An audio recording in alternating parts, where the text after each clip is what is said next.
8:07 p.m., right in the middle of our 7th anniversary dinner.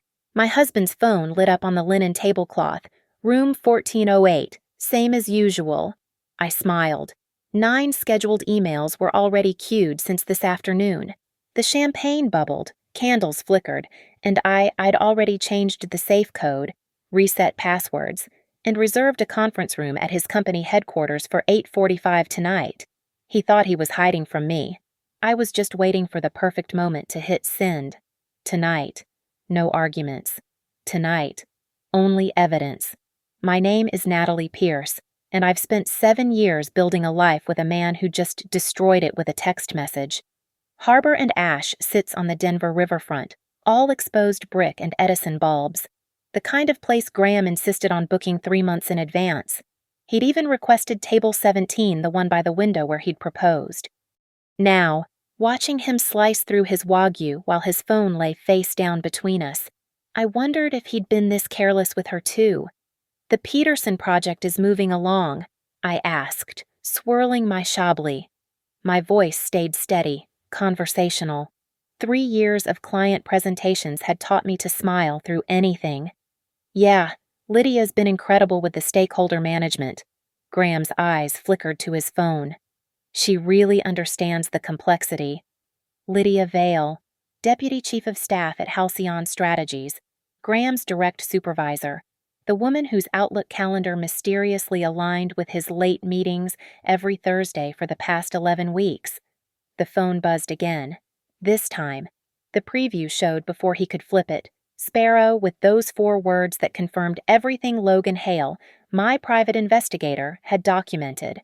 Room 1408, the Alpine Crest Hotel's executive suite, billed monthly to Halcyon's corporate account under Client Entertainment. I glanced at my watch, 8:08 p.m.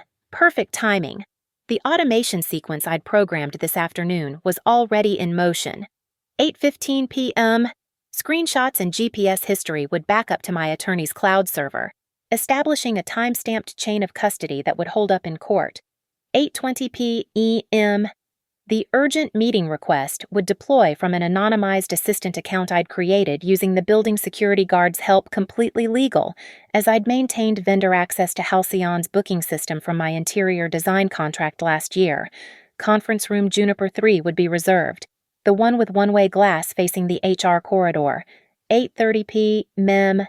Morrison and Associates process servers would receive the go-ahead to serve the temporary restraining order and financial separation notice per our post-nuptial agreement's fault clause, the one Graham had insisted on to protect his assets, never imagining it would protect mine. "You're distracted tonight," I said, cutting into my salmon. "Important project. Just the usual fires." He reached for his phone, then pulled back. "Sorry, it's our anniversary. Lydia can handle whatever it is." I almost laughed. The irony of him saying her name while her message glowed between us, while my phone silently confirmed each scheduled email deploying on time. The waiter approached with dessert menus, and I smiled up at him. "We'll take the chocolate souffle," I said. 20-minute wait, right? "Yes, ma'am. I'll get that started." 20 minutes. By then, the conference room would be booked. The emails would be queuing for final deployment, and Graham would be getting increasingly anxious about his 8:45 appointment at the Alpine Crest. I watched him fidget with his napkin, check his watch, a Breitling I'd bought him last Christmas, and drum his fingers on the table. "Actually," he said suddenly, "I'm getting one of my migraines." "The weather change?" "Probably." "Mind if we skip dessert?" "Of course not." I touched his hand across the table, feeling nothing. "You should stop by the office and grab your medication." "Right. Yes, I left it in my desk." His office. Not room 1408 where Lydia was probably already waiting, having used her keycard 3 minutes before him like she had every Thursday, according to Logan's surveillance videos. I pressed my thumb against my phone screen, activating the geofence tracker. From this moment forward, every movement would be logged, every location time-stamped. "I'll get the check," I said, already knowing he'd protest. "No, it's our anniversary." "And you're not feeling well. Please, let me." 8:33 p.m. Graham kissed my forehead, a brief, distracted gesture, and headed for the door, already pulling up the rideshare app. I watched through the window as he climbed into a black Toyota Camry. The GPS tracker would later show the car headed east on 17th Street, away from Halcyon's offices, toward the Alpine Crest Hotel. I signaled the waiter. "Cancel the souffle, please, and I'll need a receipt itemized with the timestamp." Evidence. Everything was evidence now. My phone buzzed. ANIVSET package activated. 8:45 deployment confirmed. I stood, smoothed my dress, the black one Graham hadn't even noticed, and prepared for the second act of my anniversary evening. The one he didn't know was scheduled. The valet brought my Tesla around. I had 12 minutes to reach Halcyon's building. Unlike my husband, I would arrive exactly where I said I'd be. 6 weeks ago, I'd found the first receipt, tucked into his gym bag, crumpled like trash except Graham never ate at Paradiso's, claimed he was allergic to their signature truffle oil. The timestamp read 2:14 p.m. on a Thursday. His calendar showed stakeholder review, L. Vale. I didn't cry. I didn't confront. I called Logan Hale. Logan came recommended by my divorce attorney. Rebecca Chin, sorry. Rebecca Morrison, who'd handled my sister's case. Former federal investigator, now private, specializing in corporate infidelity. Clean evidence only. He'd promised. Public spaces, legal surveillance, nothing that won't hold up in court. The retainer was $5,000. I paid it from my business account, labeled it Design Consultation, Hale Interiors. Graham never looked at my books anyway. I need patterns, I'd told Logan in his downtown office. Documentation, legal proof that would satisfy both a divorce court and a corporate ethics board. He'd delivered beyond expectations. Thursday meetings that ran exactly 90 minutes. Always the Alpine Crest Hotel. Always room 1408. Always charged to Halcyon's corporate card under expense code 77710. Client entertainment. The parking garage timestamps matched their Outlook calendars. Graham arriving at 2:45 p.m. Lydia at 2:42 p.m. Separate elevators, same destination. But Logan found more than just hotel records. He pulled Halcyon's public SEC filings, their code of conduct posted on the investor relations page. Section 4.2.1, romantic or intimate relationships between supervisors and direct reports must be disclosed to Human Resources within 30 days of initiation. Section 4.2.3, failure to disclose represents a material violation subject to immediate termination. They never disclosed, Logan confirmed, sliding the highlighted pages across his desk. I checked with a contact in their HR. No documentation exists. Meanwhile, I played the perfect wife, made dinner, attended Halcyon's holiday party, where Lydia complimented my dress while standing next to Graham, their shoulders not quite touching. I smiled and thanked her, already knowing she'd been in my husband's bed that afternoon. The investigation expanded.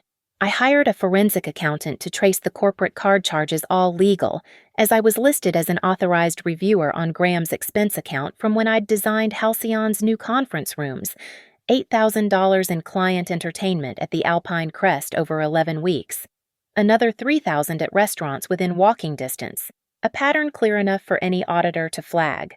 Rebecca Morrison, my attorney, was surgical in her approach. Colorado's equitable distribution, but that postnup changes everything. The adultery clause he insisted on ironically to protect his stock options now triggers in your favor. 60% asset split, plus attorney fees, plus maintenance for 3 years. I don't want maintenance, I'd said. You want leverage? She corrected. We'll negotiate it away for the Denver house and his 401k. The documentation grew credit card statements, calendar correlations, lobby footage Logan obtained through a FOIA request. The Alpine Crest had a city contract for overflow housing, making their security footage partially public record. Each piece individually meant nothing. Together, they painted a timeline no one could dispute. I studied Halcyon's corporate structure. Lydia Vale reported to the chief operating officer. but Graham's project fell under her purview. The ethics violation was clear. She controlled his performance reviews, his bonus structure, his project approvals. Every late meeting represented potential liability for Halcyon if any employee claimed discrimination or unfair treatment. 3 weeks into the investigation, Logan provided the killing blow a video from the Alpine Crest's lobby, Lydia using her keycard at the executive elevator, Graham following 3 minutes later. But here was the detail that mattered. She was carrying Halcyon-branded folders, making it appear work-related. Fraud, if she'd expensed it. Misuse of company resources. Definitely. I prepared my response meticulously. 9 emails, drafted with Rebecca's guidance, each one factual, documented, legally bulletproof to Halcyon's Ethics Committee violation report with minimal evidence, just enough to trigger mandatory investigation. To the General Counsel notification of potential corporate liability, requesting evidence preservation. To the board liaison concern about fiduciary duty breach if no action taken. To 3 major clients, Graham managed nothing accusatory, just informing them of potential transitions in project management as a professional courtesy. To our joint financial institutions, requests to freeze shared accounts pending legal review, with Rebecca's letter attached. To Graham's mother, a simple note that we were separating, with her son's belongings available for pickup starting Monday. To Lydia's professional coaching service listed on LinkedIn, cancellation of the reference I'd ironically provided 6 months ago. Each email was scheduled through a delayed send service, triggered by a single master command I labeled aniv set. Evidence packages were uploaded to 3 separate cloud servers, with automatic forwards to Rebecca's office, the court clerk, and a backup server in case anyone tried to claim technical difficulties. I wasn't destroying him. I was simply ensuring accountability through proper channels. By the anniversary dinner, I'd memorized every timestamp, every receipt, every tracked location. I'd rehearsed my composure, planned my words, prepared for every contingency. When Graham kissed me goodbye that morning, promising to make our anniversary special, I'd smiled and handed him his coffee made exactly how he liked it, for the last time. The revenge wasn't in the discovery. It was in the 6 weeks of careful, legal, irrefutable preparation. Tonight, I would simply push send and let the documented truth do what truth does. Destroy everything built on lies. The waiter cleared Graham's abandoned plate. Wagyu half-eaten, $60 meat growing cold. I remained seated, watching the door he'd rushed through, counting down. 3 minutes until the first email deployed. 2 minutes until his rideshare hit the tracker at 17th and Lawrence. 1 minute until everything changed. Would Madam still like the dessert? The waiter hovered, uncertain. Actually, yes. The soufflé. And another glass of champagne. I pulled a gift box from my purse, navy leather, monogrammed with Graham's initials. My husband will be back shortly. The box contained a Mont Blanc fountain pen, sterling silver with gold trim, engraved with 7 years forevermore, N. Inside the cap, invisible unless you knew to look, nestled a voice-activated recorder no bigger than a watch battery. Legal in Colorado for single-party consent recording. I'd activated it when opening the box earlier. My phone buzzed. 8:15 p.m. First deployment confirmed screenshots and GPS data secured to the cloud. I smiled, lifting my fresh champagne as jazz drifted through the restaurant. Nina Simone's Feeling Good. How appropriate. Graham called at 8:22 p.m. Hey, I'm at the office but my keycard's not working. Maintenance must have deactivated it for the weekend. I'm heading home. Your migraine medicine. I interrupted, voice full of concern. Right. I'll grab some Excedrin from the gas station. Drive safe. I'm just finishing dessert. You stayed. It's our anniversary. Graham. The soufflé takes 20 minutes. I'd already ordered. Silence. Then, you're too good to me. Nat. I know exactly what you deserve. He hung up without catching the edge in my voice. The geo-fence showed his real location. Alpine Crest Hotel parking structure. Level 3. Lydia's BMW was already there. according to Logan's final surveillance report from 2 hours ago. The souffle arrived, chocolate perfection I had no intention of eating. I photographed it, posted to Instagram with the caption, "Anniversary dinner for one husband called away for work emergency." The dedication never stops. Your corporate life, Jacques understanding wife. 17 likes within minutes, including one from Lydia Vale's public account. The timestamp would matter later. 8:30 p.m. Second deployment confirmed. The conference room at Halcyon was booked. The urgent meeting request sent from the anonymized assistant account to both Graham's and Lydia's corporate emails. Subject line: mandatory compliance review, immediate attendance required. They wouldn't see it yet. Too busy in room 1408. But the IT logs would show it was sent, received, and ignored. I requested the check, paid with my personal card, and asked for 2 copies of the receipt. "For expense reports," I explained. The waiter nodded knowingly. Harbor and Ash hosted enough business dinners to understand. The valet had kept my Tesla running, climate control maintaining a perfect 68 degrees. I slipped him a 20 and pulled into traffic, heading toward Halcyon's headquarters 12 minutes away. My phone, mounted on the dashboard, showed Graham's location unchanged. Still at the hotel, still in her room, still lying. 8:35 e.m. I parked in Halcyon's visitor section, using the guest code I'd kept from my design contract. Security would log my entry another timestamp, another piece of evidence. The building rose 30 floors of glass and steel. Graham's office on 22, the conference rooms on 15. I took the elevator to 15. Juniper 3 was small, intimate, with that one-way glass wall facing the HR department's after-hours corridor. I'd specifically chosen it during my research phase, knowing the security cameras covered the hallway but not the room's interior.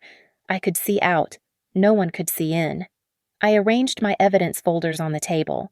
Print copies of everything: receipts, calendars, hotel records, screenshots, GPS maps, corporate policies, the post-nuptial agreement with the adultery clause highlighted in yellow. Rebecca had insisted on hard copies. Digital can be claimed as fabricated. Paper feels real to judges and juries. 8:40 p.m. The Montgomery process server confirmed receipt of my go signal.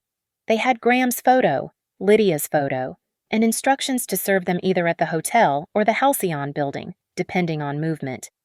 The restraining order was temporary, just enough to secure the house while assets were evaluated. The financial separation notice would freeze our joint accounts at midnight. My phone showed Graham's dot moving, finally leaving the hotel, probably racing back, worried about that compliance review email he'd just seen. Lydia's car remained stationary. They were staggering their exits, maintaining the pretense even now. 8:43 p.m. I opened the gift box again, placed the pen on the table, its recorder capturing everything. Then I pulled out my laptop, logged into the delayed send service, and watched the final emails queue up to HR complete evidence package with a formal complaint, to legal notice of potential litigation if proper procedures weren't followed, to the board fiduciary duty reminder with documentation attached, to our mortgage company notice of pending divorce action, to Graham's family brief, factual separation announcement, to our friend group, same announcement, saying I needed space and asking for privacy. 8:44 p.m. The elevator chimed in the hallway. Through the one-way glass, I watched Lydia stride past in her Louboutins, hair slightly mussed despite her attempt to smooth it, heading toward the HR office where her urgent meeting supposedly waited.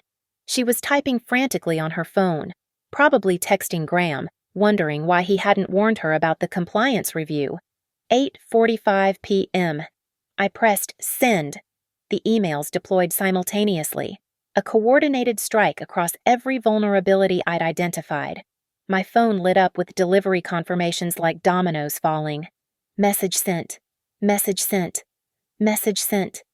Through the glass, I saw Lydia freeze mid-step, her phone buzzing repeatedly. She looked at the screen, her face draining of color. The HR director's after-hours voicemail would already be recording my formal complaint. The general counsel's emergency inbox would be pinging.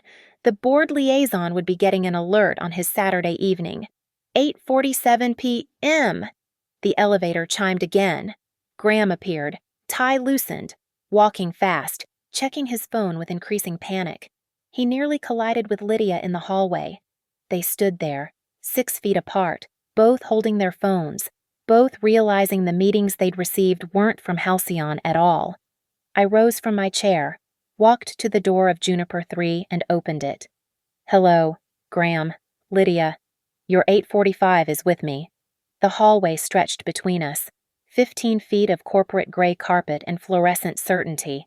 Graham's face cycled through confusion, recognition, and finally, a pale understanding that this wasn't a coincidence. Lydia stood frozen, her phone still buzzing with what I knew were escalating notifications from the email chain I'd triggered. "Natalie," Graham's voice cracked. "What are you—" "Conference room Juniper 3, I said, stepping aside. "The one with the one-way glass. I thought transparency was appropriate." They didn't move. Behind them, the security camera's red light blinked steadily, recording everything. I'd positioned myself perfectly visible, calm, non-threatening. Any aggression would come from them, not me. "I don't understand," Lydia started, her executive composure crumbling. "The compliance review." "There is a compliance review," I interrupted. "Just not the kind you expected. Please, come in. Unless you'd prefer to have this conversation in the hallway, on camera." Graham moved first, muscle memory of authority carrying him forward even as his world collapsed. Lydia followed, heels clicking a nervous staccato. They entered the conference room like defendants approaching a bench, which, in a way, they were. I closed the door. The click echoed. The table displayed my evidence like a legal exhibit. Graham's eyes scanned the paper's receipts, hotel records, credit card statements, the printed GPS maps showing his Thursday patterns. His hand moved toward the documents, then stopped. "You hired someone to follow me." "I hired someone to document the truth," I corrected, sitting down. "Logan Hale, fully licensed, formerly FBI. Every piece of evidence was obtained legally, public spaces, public records, and corporate documents I had authorized access to review." Lydia's phone rang. She looked at the screen, General Counsel calling. She declined it. It immediately rang again. "You should answer that," I suggested. "Michael Brennan doesn't like being ignored, especially when it concerns corporate liability." "You sent emails to the GC," Lydia's voice pitched higher. "To the board. To everyone with a fiduciary duty to know about ethics violations between a supervisor and direct report. Section 4.2.1 of your own Code of Conduct." I tapped the highlighted printout. "The one you both electronically signed during annual compliance training?" Graham sank into a chair. "Natalie, this is between us. You didn't need to involve who your company that's been unknowingly funding your affair through expense account fraud, the board that could face shareholder lawsuits for negligent oversight. Or did you mean involve reality in your Thursday fantasy?" My phone buzzed. 8:52 p.m. Rebecca Morrison confirming receipt of the evidence package. Court filing numbers assigned for Monday morning. I turned the screen toward them. "Morrison and Associates has everything. The divorce petition will be filed at 9 a.m. Monday. The post-nuptial agreement you insisted on, remember. Graham, to protect your precious stock options, triggers its adultery clause in approximately 8 minutes when our joint accounts freeze." "You can't freeze our accounts without a court order," Graham protested. "Read your own contracts." Paragraph 17(b). Either party can initiate temporary asset protection pending divorce proceedings with documented evidence of infidelity. You wanted ironclad protection? You got it. Lydia's phone buzzed again. This time, a text preview showed, "Do not leave building. HR emergency response activated. Remain for documentation." That would be the ethics hotline, I explained. "They received a comprehensive package 6 minutes ago. Expense reports, calendar comparisons, security footage of you entering the Alpine Crest Hotel. Did you know they keep lobby cameras for insurance purposes, public area? No expectation of privacy. Security footage. Lydia went paler. Every Thursday for 11 weeks. You arriving at 2:42 p.m. Using your key card for the executive elevator. Graham arriving at 2:45 p.m. Same elevator, same floor. Room 1408 registered to Halcyon's corporate account. I pulled out a single sheet, the itemized Alpine Crest bill. $8,000 in client entertainment. Which client? Lydia. Because I cross-referenced with Graham's project reports. No client meetings were ever documented for Thursday afternoons. The door handle turned. Through the glass, we could see Security Chief Tom Martinez with HR Director Jennifer Wu, both looking grim. Jennifer held a tablet and a portable recorder. They can't come in without permission, Graham said, some desperate legal knowledge surfacing. They can if there's reasonable suspicion of corporate asset misuse, I replied. Which my emails established, but don't worry, I'm not keeping you. I stood, gathering my copies, leaving the originals spread across the table. The Mont Blanc pen remained in its box, still recording. The house locks were changed at 8:30 p.m., I informed Graham. Your belongings will be available for pickup through Rebecca Morrison's office. The restraining order is temporary, just to prevent asset hiding or destruction. Your mother has been notified, simply told we're separating. Nothing embarrassing. Natalie, please. He reached for my hand. I stepped back. Don't. Every movement in this room is being recorded by that pen you're sitting next to. Legal single-party consent in Colorado. Lydia stood abruptly. This is blackmail. This is accountability. I haven't asked for anything except what's already mine under the law. I haven't threatened you.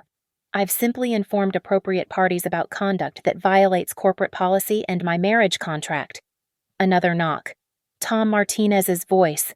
Mrs. Pierce, we need to speak with all parties. I opened the door. I was just leaving. They're all yours.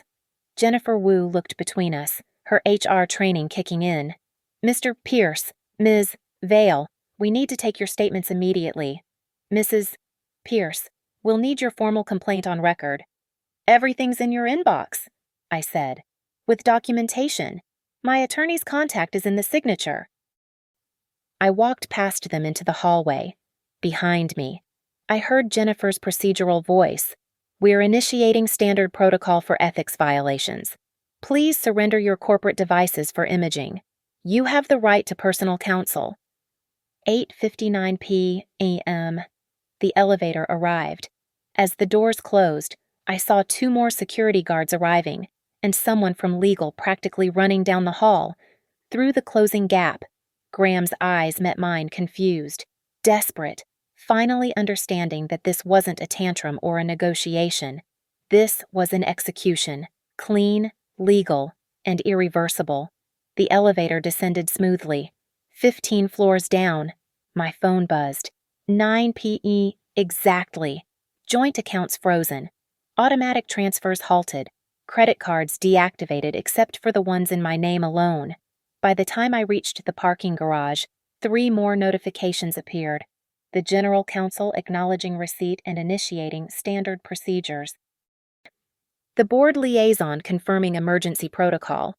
And Graham a text that just said, "How long have you known?" I deleted it without responding and drove toward my attorney's office, where a notary was waiting to witness my signature on the separation papers. Behind me, Halcyon's lights blazed against the Denver skyline, and somewhere on the 15th floor, 2 careers were ending in a conference room I'd deliberately chosen for its view of the HR department. The recording pen would capture everything until its battery died in approximately 6 more hours. By then, it wouldn't matter. The damage was already done. The elevator opened to the parking garage's fluorescent glare. I'd made it 3 steps when footsteps echoed behind me running. Desperate, Graham burst from the stairwell, having abandoned the slow elevator. His tie was completely undone now, face flushed from descending 15 floors. "Natalie, wait, please." I stopped but didn't turn.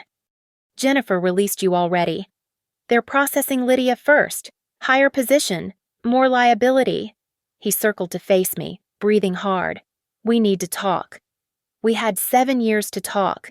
You chose to text Sparrow instead. His face twisted. You saw the messages. I saw everything, Graham, every Thursday, every receipt, every lie you told me about client meetings while you were in room 1408. Behind him, the elevator dinged. Tom Martinez emerged with a security guard I didn't recognize. They stood by the elevator, watching but not approaching. Witnesses, not interventions. It wasn't supposed to, Graham started. To what to matter? To count to destroy our marriage and your career in one evening. I pulled my key fob out, my Tesla chirping in response. Or wasn't it supposed to get caught?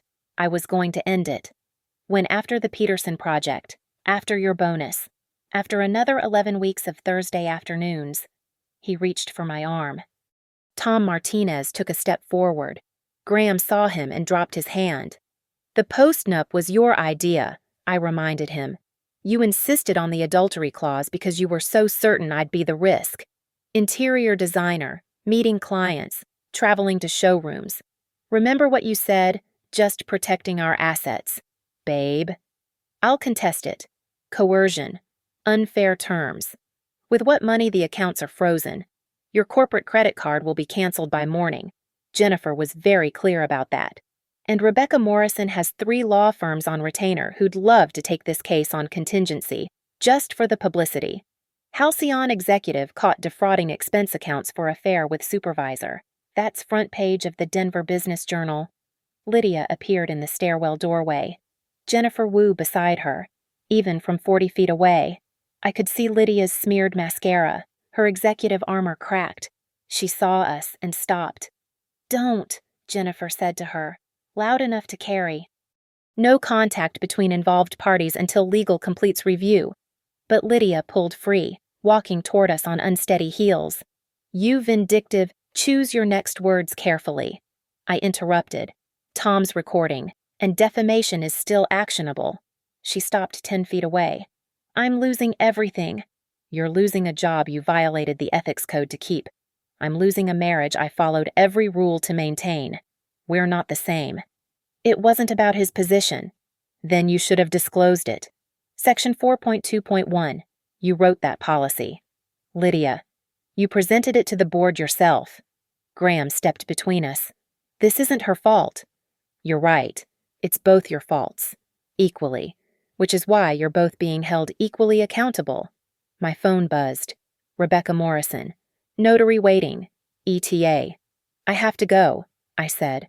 Graham, your temporary housing is the Marriott downtown, room 917. 2 weeks prepaid, then you're on your own. Your clothes and toiletries are already there. The rest goes to storage until the divorce settlement. You packed my things. Margaret packed them. Our housekeeper. She's Team Natalie. By the way, especially after I showed her the credit card charges from Victoria's Secret that weren't for me. Another elevator arrived. 3 people in suits legal team, based on their grim expressions and identical briefcases. The cavalry arriving to protect Halcyon from liability. Mrs. Pierce, the lead attorney, a woman I recognized from corporate events. Amanda Chen from Halcyon Legal. We'll need your formal statement. Contact Rebecca Morrison. I handed her a business card. Everything goes through my attorney now. We're hoping to resolve this internally. You're hoping to minimize damage, I corrected. But there's no minimizing $8,000 in fraudulent expense reports and an undisclosed supervisor-subordinate relationship that could expose you to lawsuits from every employee who didn't get promoted in Graham's department. Amanda Chen's face tightened. She understood the implications immediately. Tom Martinez's radio crackled. 2 individuals at main lobby. Process servers asking for Pearson Vale. That would be for you, I told Graham. Formal separation papers and asset freeze documentation. They'll also serve Lydia with notice that she's a named party in the divorce. Filing adultery requires co-respondent identification in Colorado. You're naming me in your divorce. Lydia's voice broke. The law is naming you. I'm just following procedure. I walked to my car, the group watching in silence. As I opened the door, Graham called out one more time. What do you want? Natalie, what will make this stop? I looked back at the assembled group. Graham desperate, Lydia shattered, HR documenting, legal calculating, security recording, the entire corporate machine grinding into motion because two people couldn't keep their Thursday afternoons professional. I want the truth acknowledged, I said, which is exactly what's happening. 9:14 p.m.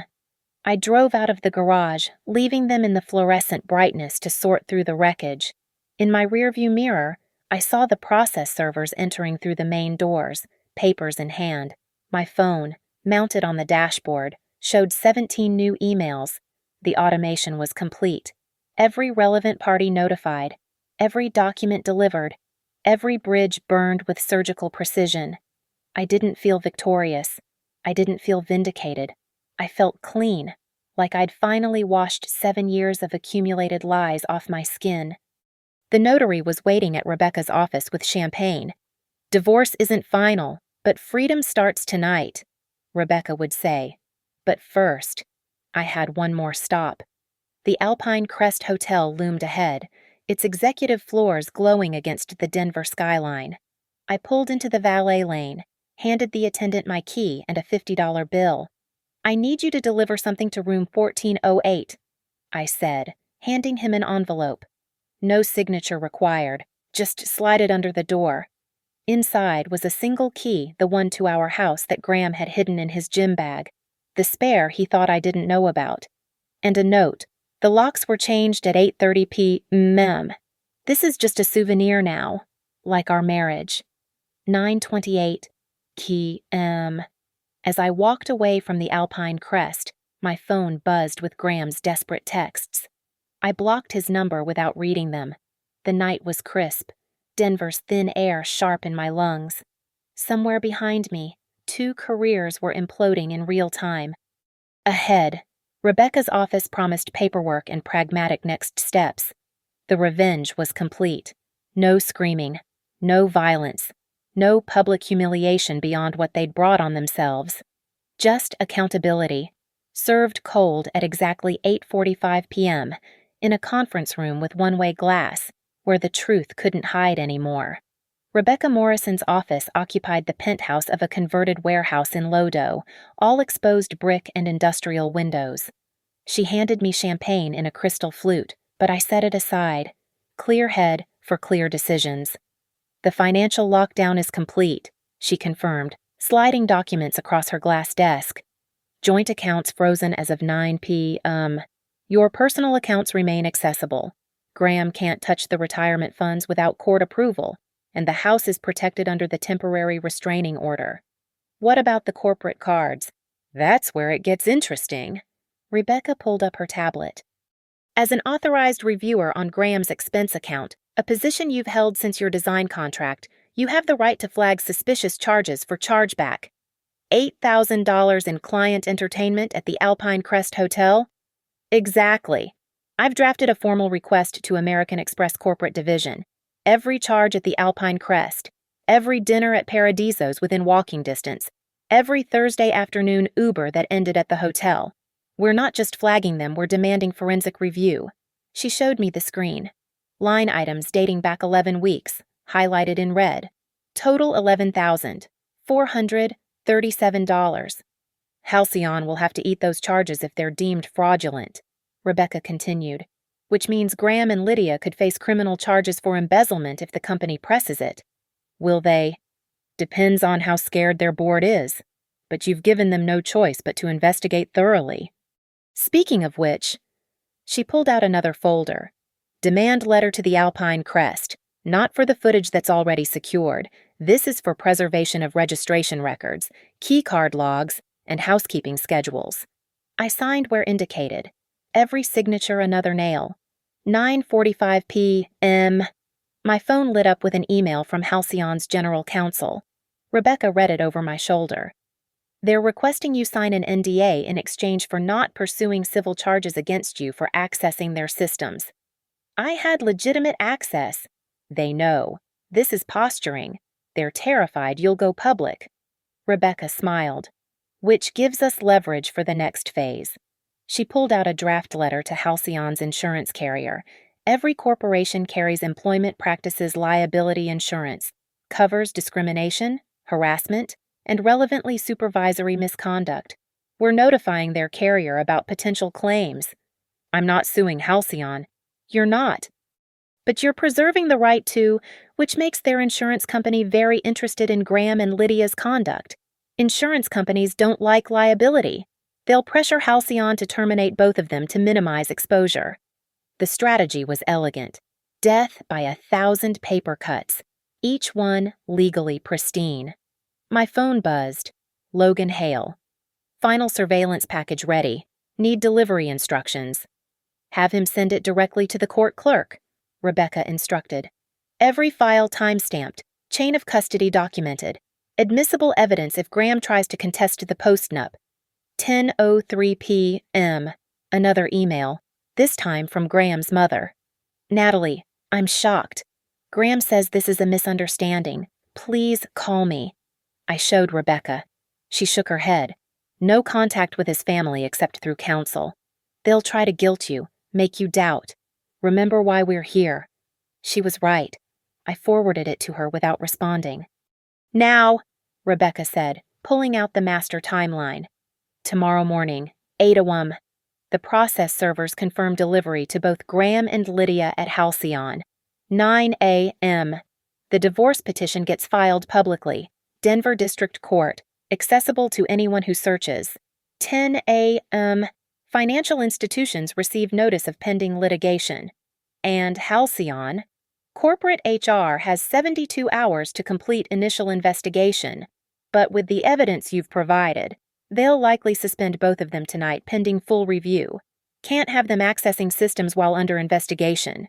As if on cue. My phone buzzed. Graham. From a different number. They've locked me out of email. This is from my personal. Please, we need to talk. I blocked that number too. He'll try everything, Rebecca warned. Different phones, mutual friends, family members. Stay strong. Every communication goes through me now. She pulled out the postnuptial agreement, Graham's signature bold on the bottom. The adultery clause is airtight. 60% of assets, plus the house, plus attorney fees. He can contest, but with the evidence package, no judge will overturn it. What if he claims the relationship started after the postnup? Doesn't matter. The clause covers any infidelity during marriage. Besides, Logan's surveillance goes back 11 weeks. The postnup was signed 2 years ago. 10:20 p.m. An alert on my phone. Graham Pierce checked in at Denver Marriott downtown. He found his temporary housing, I noted. Good. Shows compliance with the restraining order. Judges like cooperation, even forced cooperation. Rebecca pulled out the final document of the evening. Your new accounts, checking, savings, investment portfolio all separated, all in your name only. Your business accounts remain untouched, of course. Interior design is marital property, but the postnup protected your pre-marriage client base? I signed the papers, officially severing the last financial ties. The house. I asked. Deed transfer will happen in the divorce settlement, but the restraining order gives you exclusive use. Graham can't come within 500 feet without police escort for property retrieval, which we've already handled.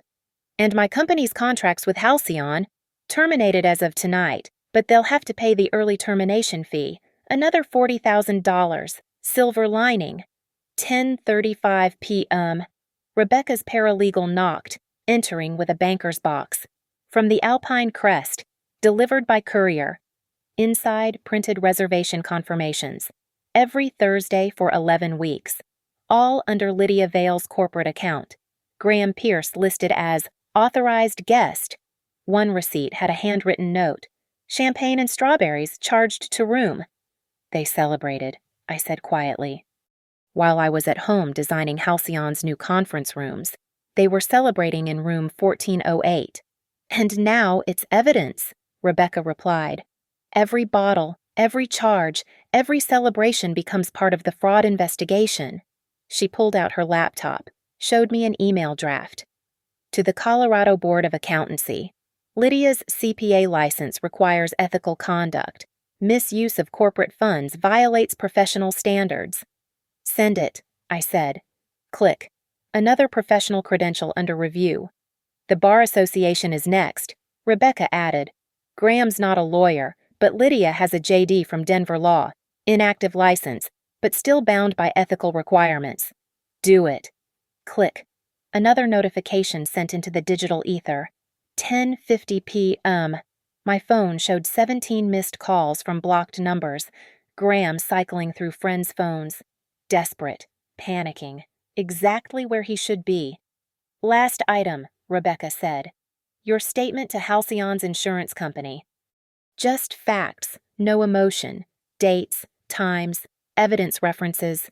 I wrote it carefully, clinically.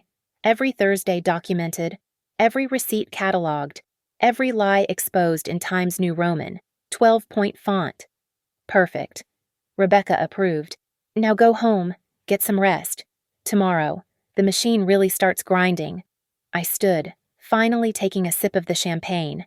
It was warm now, flat, but I swallowed it anyway. A toast to the end.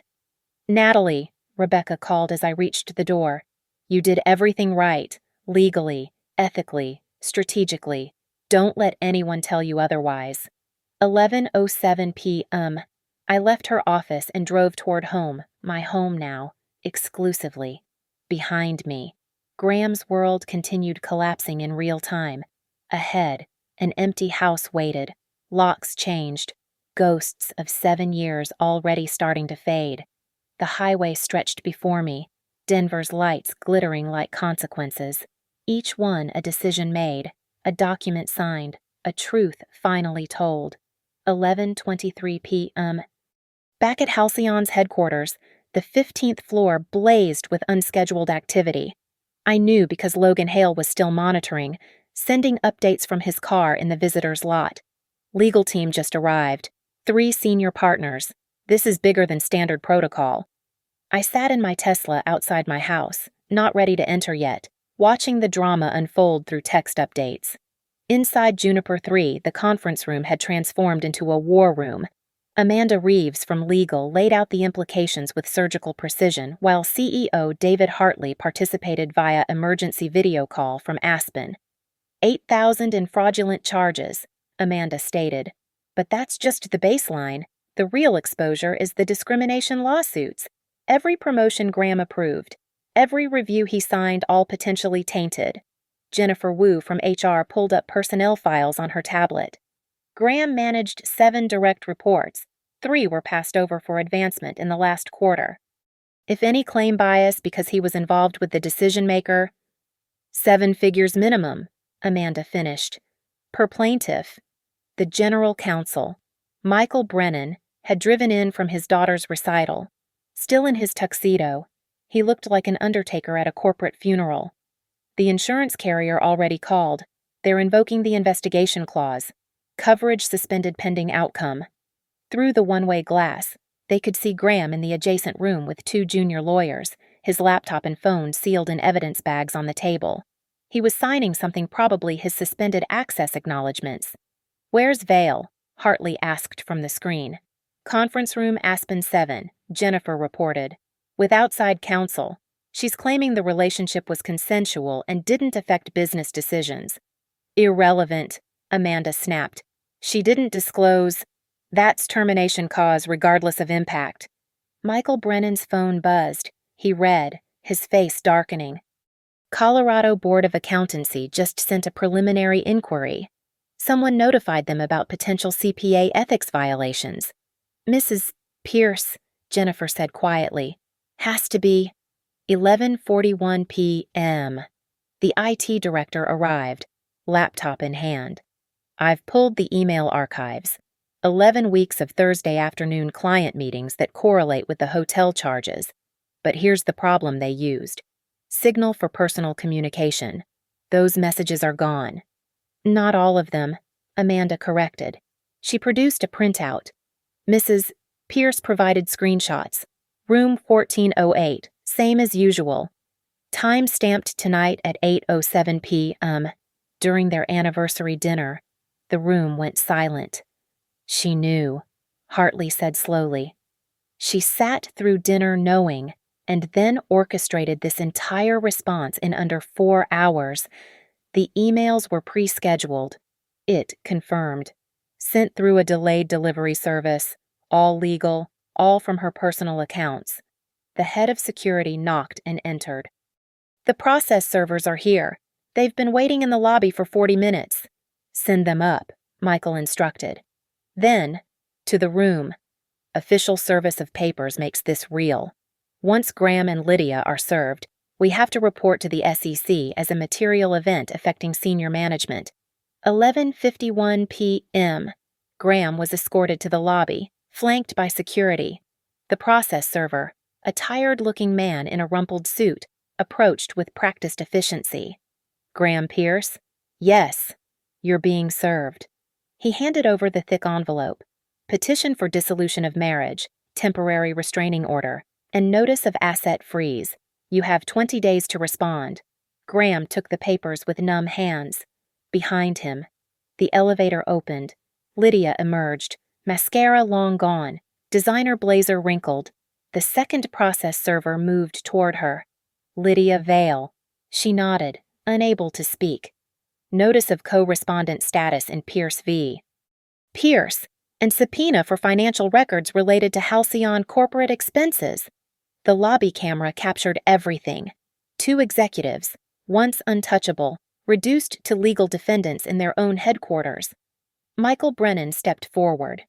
"Mr. Pierce, Ms. Vale, effective immediately. You're both suspended pending investigation. Your access badges are deactivated. Company devices remain here. You'll be escorted to collect personal items under supervision." "I need my car keys," Graham said quietly. "They're in my desk." "Security will retrieve them," Jennifer replied. "You're not authorized to enter the workspace." 11:59 p.m.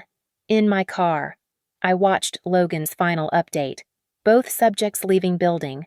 Vale in Uber, Pierce standing in parking garage. My phone buzzed. Rebecca Morrison. Confirmation from Denver District Court. Filing numbers assigned. It's official, the divorce is in the system. Midnight. The asset freeze kicked in.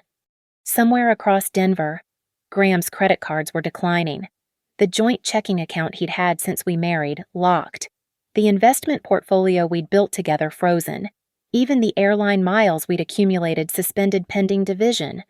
I finally entered my house. Our house. My house now. The silence felt different. Not empty clean. Margaret had been thorough.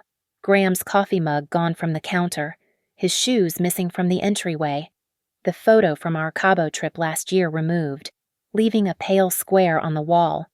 My phone lit up with a notification from our home security system. Failed entry attempt. Front door. 12:03 a.m. I pulled up the camera feed. Graham stood at our front door, key in hand, confusion evident as the lock rejected him.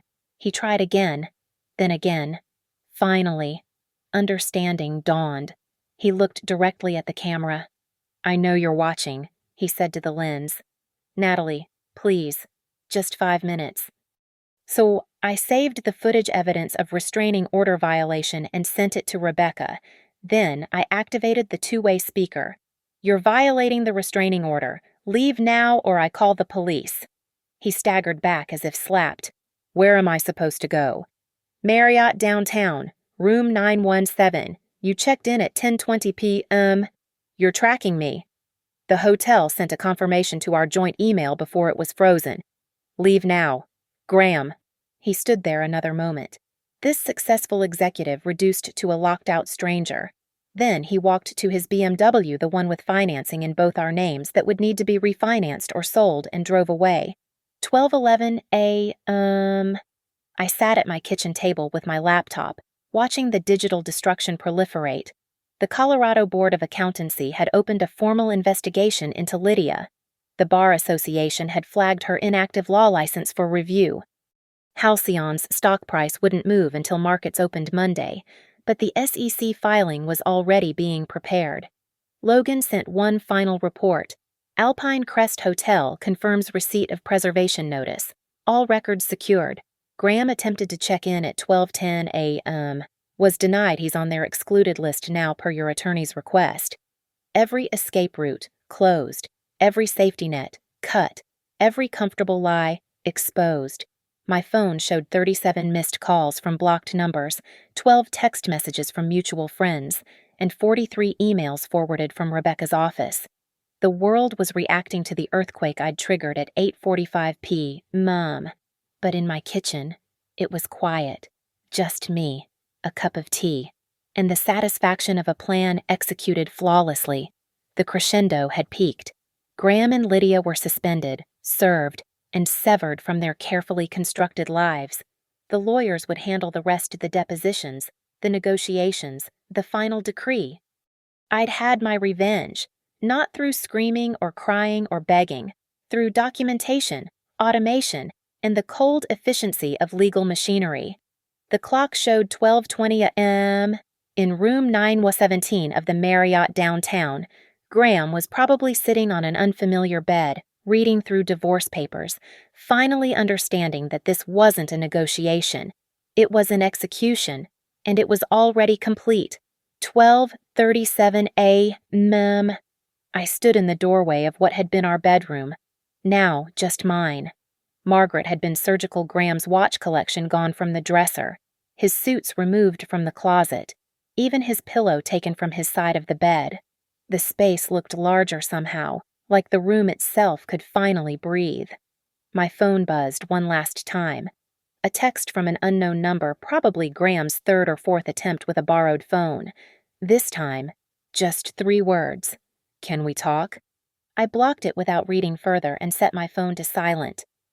The time for talking had passed at 8:07 p.m. when room 1408 appeared on his screen. I walked through my house truly mine, now turning off lights. The home office where Graham used to take his emergency Thursday calls. The living room where we'd hosted dinner parties. Lydia sometimes among the guests, smiling at me over wine while sleeping with my husband. The kitchen where I'd meal prepped his lunches while he planned his afternoons at the Alpine Crest. Each room felt different now, not tainted, reclaimed. In my design studio, my real sanctuary, nothing had changed. This had always been purely mine. The drafting table with the halcyon conference room plans, ironic now, but billable through the early termination clause, the material samples for the Johnson residence, my Monday morning meeting that would proceed unaffected, the business Graham never understood and therefore never touched. I pulled up my laptop one final time. The workflow completion report showed every task checked off, emails delivered, confirmed, legal papers served, confirmed assets, frozen, confirmed, locks changed, confirmed, evidence backed up, triple redundancy, confirmed, Graham relocated Marriott room 917, confirmed. I closed the laptop. The machinery was in motion now. Lawyers would lawyer, HR would investigate, insurance companies would calculate, the board would minimize, and Graham and Lydia would discover that 11 weeks of Thursday afternoons cost more than they'd ever imagined. Tomorrow, technically today, would bring more calls, more emails, more desperate attempts at contact. Graham's family would take sides. Our friend group would fracture. Social media would light up with speculation and judgment. But tonight, in these last quiet minutes of our anniversary, I sat in my studio and felt something I hadn't expected: peace. Not happiness that would come later. Maybe. Not satisfaction that had been achieved at 8:45 p.m. in conference room Juniper 3. Just peace. The kind that comes from aligning truth with reality, from stopping the performance of a marriage that had ended 11 weeks ago in room 1408. 1:05 a.m. I climbed into my bed, centered now instead of pushed to one side. The sheets smelled like lavender, not Graham's cologne. The silence wasn't lonely, it was honest. My phone, charging on the nightstand, stayed dark. The calls had finally stopped. Graham had presumably accepted that tonight wouldn't bring reconciliation or even conversation. Lydia was probably consulting with her lawyer, calculating the cost of those Thursday afternoons against her career trajectory. Halcyon's senior management was likely in crisis mode, preparing for Monday's market opening, and I was here, in my house, in my bed, with my future suddenly, brilliantly clear. No more Thursday anxieties. No more checking credit card statements with dread. No more pretending not to notice when he smiled at texts from Sparrow. No more being the supportive wife to a man who'd chosen someone else 11 weeks ago but kept me as comfortable furniture in his successful life. The revenge was complete. Not in some dramatic explosion, we weren't that kind of couple. Graham would have preferred screaming, crying, something he could dismiss as emotional hysteria.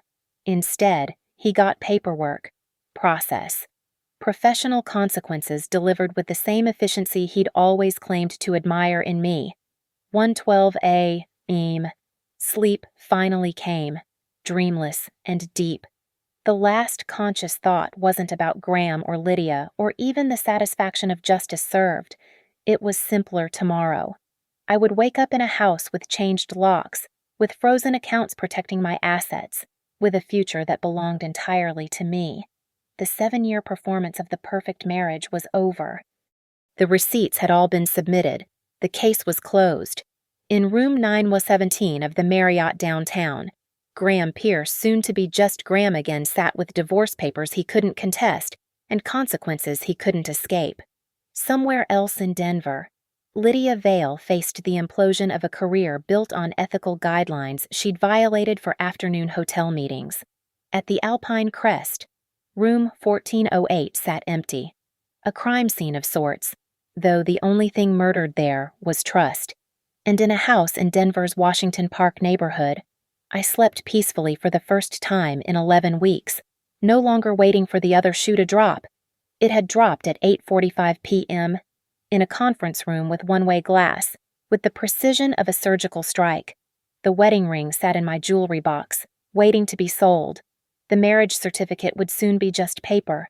7 years had ended not with a bang or a whimper, but with the quiet click of send on 9 carefully crafted emails. Tomorrow would bring new challenges. Tonight brought something better: freedom, served cold, exactly as planned. Thank you so much for listening to this story of calculated revenge and cold justice. I'm curious, where are you listening from? Drop a comment below and let me know what city or country you're in. I love seeing how these stories reach people across the globe. If this tale of accountability resonated with you, please consider subscribing to the channel for more stories of people taking back their power. And I'd really love to hear your thoughts. What would you have done in Natalie's situation? Share your perspective in the comments below. Until next time, remember, sometimes the best revenge isn't loud or dramatic. It's simply letting the truth do what the truth does best.